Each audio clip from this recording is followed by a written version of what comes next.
बर'नि मुंदांखा मुलुगनां बक्सार गेलेगिरि जमुना बर'आ काजाखस्तानाव खुंजानाय इलर्दा काप मुलुगनां बक्सिं बादायलायनायाव काजाखस्ताननि साइकिस एनेलनि हेंथायै सेमि-फाइनालाव 5-0 देरहानानै फाइनालाव सौहैनो हाबाय। फालांगियारि गेस सिलिन्डारनि बेसेनखौ एसे बाङाइ खालामबाय। भारत सोरखारनि पेट्रलियाम बिफाना आथिखालाव फालांगियारि गेस सिलिन्डारनि बेसेनखौ माखासे बाङाइ खालामबाय। आथिखालाव 19.5 लिटार फालांगियारि गेस सिलिन्डारनि बेसेना दिल्लीआव 198 रां, कलकातायाव 182 रां, चेन्नाईआव 187 रां आरो मुम्बाइआव 190.50 रां बाङाइ खालामजाबाय। लोगोसे गुबुन गुबुन रायजोआव गुबुन गुबुन बिबांनि रांखौ बाङाइ खालामनाय जादों। अदेबानि नखरनि एबा डमेस्टिक गेस सिलिन्डारनि बेसेनखौ बाङाइ एबा बांहोनाय जाहोआलासे आगोलनि बायदि दाफिननाय जादों। जम्मु काश्मीराव सानै लश्कर-इ-तयबा थिउरिया गामिजों हमजादों। जम्मु काश्मीराव मोनसे गोजोनथाव खौरां। जम्मु काश्मीराव गोबां खेब रैखाथि हानजाया थिउरियाफोरजों दावहा नांनाय एबा हमनायनि खौरां मोननाय जायोमोन, नाथाय बे खेबाव एसे आलादा। जम्मु काश्मीरनि रियासी जिल्लानि तुकसान गामियाव थाखोमा फैनाय सानै लश्कर-इ-तयबा थिउरियाखौ गामिनि रायजो राजाया हमनानै रैखाथि हानजा एबा पुलिसनि आखायाव गोबां हाथियार आरो गुलि बारुदजों लोगोसे गथायनानै होदों। आथिखालाव पुलिसआ बे खामानिखौ जोबोर गोजोननाय फोरमायदों आरो गामियारिफोरखौ बाख्नायदों। लोगोसे गामियारिफोरनो जम्मु काश्मीरनि डिजिपिआ 2 लाख रां बान्थाबो होनो फोसावदों। गहपुराव दुथांफोरा गंनै ट्राकखौ सावना होदों। गहपुराव सिनाय मोनि दुथांफोरा गंनै ट्राकखौ सावना होदों। अरुणाचलनि बिलाथि जौ लाबोनाय गंनै ट्राकखौ सिनाय मोनि दुथांफोरा सावना होदों। हेलेम पुलिस थानानि बेन्दोंआव जादों बे जाथाया। मिथिनो मोननाय बायदिब्ला गहपुरनि 15 नं हादरारि राजा लामायाव दिनै सिनाय मोनि दुथांफोरा MN-01 9547,AS-01 NC 4286 नम्बरनि गंनै ट्राकआव अर लागायना होदों। सिनाय मोनि दुथांफोरा सावना होनाय गंनैबो ट्राकआव अरुणाचल प्रदेशनि जौ लाबोदोंमोन।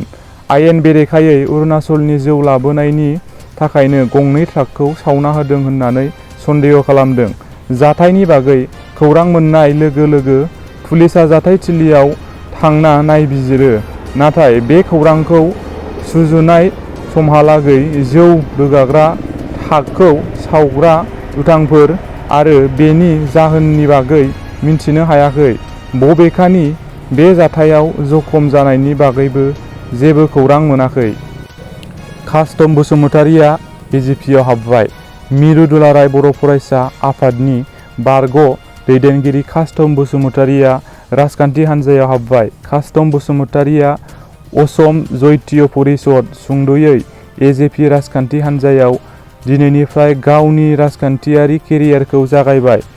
एजेपिनि आफादगिरि लुरिनज्यति गगैजों लोगोसे दोलोनि दैदेनगिरि सोद्रोमाफोरनि नुजाथिनायाव कास्टम बसुमतारिया मैया एजेपिआव जयेन खालामदों होननानै मिन्थिनो हादों। रिपर्ट बायदिब्ला मिरु दुलाराय बर' फरायसा आफादनि मोनसे समनि सोलोंथाइ नेहाथारि आरो लोगो गाहाय नेहाथारि गलाघाट जिल्लानि थागिरि कास्टम बसुमतारिया मैया गुवाहाटियाव थानाय एजेपिनि गाहाय मावख'आव खुंनाय बरायनाय हाबाफारिनि गेजेरजों एजेपिआव हाबबाय। मिरु दुलाराय बर' फरायसा आफादनि बारग' दैदेनगिरि कास्टम बसुमतारिया एजेपिआव हाबबाय लोगो लोगो दोलोनि दैदेनगिरि गोजौ थाखोनि मासि मोनदों। मख'नो गोनांदि एबसुनि बारग' दैदेनगिरि कास्टम बसुमतारिजों लोगोसे गोबांसा लाइमोन दैदेनगिरिफोरा एजेपिआव हाबनायनि जुनै एजेपिआ इयुनाव गोख्रोंसिन जागोन होननानै लुरिनज्यति गगै गावनि अफिसियेल फेसबुक पेजआव लिरदों। बेखौनो मख'नो गोनांदि 2021 मायथाइनि आसाम बिधान सभानि बिसायख'थिनि सिगां आसुनि दैदेननायाव जोनोम जादोंमोन ओनसोलारि राजखान्थि हान्जा असम जैत्य परिषद सुंद'यै एजेपि। काछाराव पुलिस इनकाउन्टार, सानै डाकाइतनि जिउ खहा। रायजोआव फिन पुलिस इनकाउन्टार। बे इनकाउन्टाराव सानै डाकाइतआ जाथाइसालियावनो जिउ गोमादों। थांनाय हराव काछार जिल्लायाव जादों बे इनकाउन्टार जाथाया। पुलिस इनकाउन्टाराव जिउ गोमानाय सानै डाकाइतखौ कामरुल इस्लाम उर्फे लेखाइ मिया आरो आमरुल हुसेन होननानै सिनायथिदों। बबेखानि कामरुल इस्लामखौ काछारनि सनाय चौधफोरनि आरो आमरुल हुसेनखौ सनाय कृष्णापुरनि थागिरि होननानै मिथिनो हादों। बावैसो सान सिगां बिसोर सानैबो आसाम पुलिसनि वान्टेड डाकाइतखौ जरहाटनिफ्राय एरेस्ट खालामदोंमोन। पुलिस इनकाउन्टाराव जाथाइसालियावनो जिउ गोमानाय कामरुल इस्लाम आरो आमरुल हुसेननि हेंथायै सिलचरजों लोगोसे काछार जिल्लानि गुबुन गुबुन पुलिस थानायाव डाकाथिनि केस रेजिस्टार दं होननानै मिथिनो हादों। रिपर्ट बायदिब्ला पुलिसआ थांनाय हराव कामरुल आरो आमरुलखौ लाना ताकिगरानि गुमरायाव नायबिजिरनो लानानै थांदोंमोन। नाथाय गिदिंबोफिननाय समाव पुलिसनि जिम्मानिफ्राय खारनो नाजायो। जाउनाव पुलिसआ गुलि गावनो गोनां जायो आरो सानैबो डाकाइतआ जायगायावनो जिउ गोमायो। बेनिखायनो बे खौरांखौ सुजुनाय समहालागै इनकाउन्टाराव जिउ गोमानाय डाकाइत कामरुल आरो आमरुलनि गोथै सहआ सिलचर मेडिकेल कलेजनि आरो देहा फाहामसालियाव दंमोन। बिजनीआव सासे सुबुंनि गोथै सह मोनदों। चिरां जिल्लानि बिजनीआव सासे सुबुंनि गोथै सह बोखांदों। दिनै फुङाव बोखांनो हादों सासे सुबुंनि गोथै सह। बे जाथायखौ लाना ओनसोलाव दुंहाव थासारि सोमजिदों। बोखांनो हानाय गोथै सहखौ बिजनी नोगोरनि साहा फारसे थानाय 1 नं दङागाव गामिनि 50 बोसोर बैसोनि कमलाकान्त बसुमतारी होननानै सिनायथिदों। खामारगुरियाव थानाय बिजनी खुख्लुं रड साखाथिनि हाखराव गोग्लैना थानाय थासारियाव कमलाकान्त बसुमतारीनि गोथै सहखौ बोखांनो हादों। बबेखानि कमलाकान्त बसुमतारीया थांनाय सुक्रुबारखालि मोनाबिलिनिफ्रायनो गोमानानै दंमोन होननानै मिथिनो हादों। रिपर्ट बादिब्ला दिनै फुङाव जायगानि सुबुंफोरा गोथै सहखौ नुसननानै पुलिसनो खौरां हरो आरो बर'बाजार आउटपस्टनि पुलिसआ जाथाइसालियाव थांना गोथै सहखौ बोखांनानै पस्टमर्टमनि थाखाय काजलगाव जिएसबि सिभिल हस्पिटालाव दैथायहरो आरो बेनि उनाव सरासनस्रा नायबिजिरनायखौ जागायो।